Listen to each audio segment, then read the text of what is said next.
May isang pest control company na hindi tinapos ang kanilang serbisyo ayon sa kontrata at ngayon ay hinihingi nila ang buong bayad kahit na incomplete ang kanilang trabaho. Ano ang legal na hakbang na maaari kong gawin upang hindi magbayad para sa hindi natapos sa serbisyo? At bago po yan sagutin, at ako nga po pala si Attorney Mary Kiam mula sa MCGI Law Center. So unang-una, kinalulungkot namin yung nangyari dun sa serbisyo na kinuha ni Lisa dun sa kanyang pest control provider.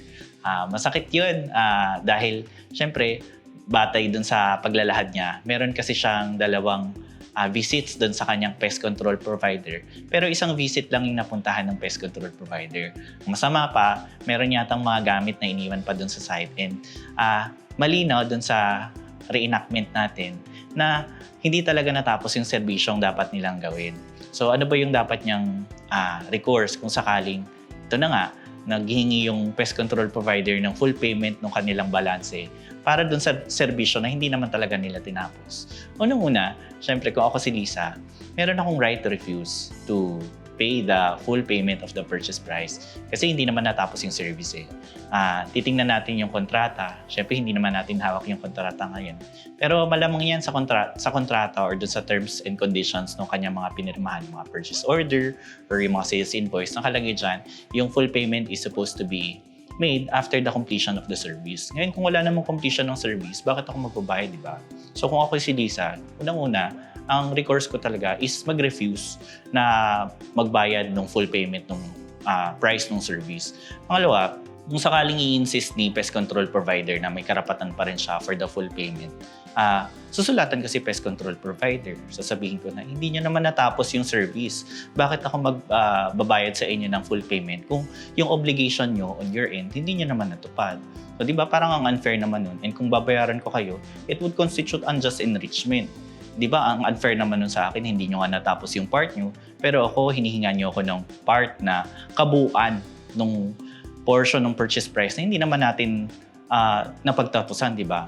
Pero kung i-insist talaga nila yung kanilang side na kailangan nyo daw bayaran yung purchase price, ganyan. Ang recourse niyan is maganda pumunta po kayo sa Department of Trade and Industry. Yung kanya-kanya mga regional office, meron niyang mga adjudication or mediation bodies kung saan pwede nyo pong ilapit yung inyong mga hinaing. Doon po, pwede pong ipatawag yung pest control company na nagserbisyo sa inyo and paghaharapin po kayo para po mapag-usapan nyo po yung hinaing ninyo and yung panig din po ng pest control company, marinig din po ni Department of Trade and Industry para po sila na po yung magkaroon ng say kung ano po yung gagawin dun sa resolusyon ng inyong hinaing. Maaari po kasi na dun sa pest control company, sabihin po na, sige, i-fulfill namin yung remaining portion ng service. Or pwede pong sabihin ni pest control company, no, sige, let's call it quits. Kukunin namin yung excess namin na items na nandyan sa inyo. Tapos, hindi na namin itutuloy yung kontrata. Ang mahalaga po dun, meron po tayong documentation no, kung ano mang pag-uusap dun sa Department of Trade and Industry. Para kung sakaling magkaroon po ng anumang aberya in the future, meron po tayong dokumento na pinangahawakan, signifying nung pagkakasundo po natin dun sa nasabing body. And yun po yung gagamitin nating dokumento kung sakaling kailangan po nating pumunta sa court, kung kailangan po nating i-enforce yung anumang portion ng pagkakasundo na yun. So yun po yung sagot sa ating katanungang legal. Muli po ako po si Attorney Mary Kiang. Tumutok lang po tayo dito sa Low Profile upang maging maalam po tayo pagdating sa mga usaping legal.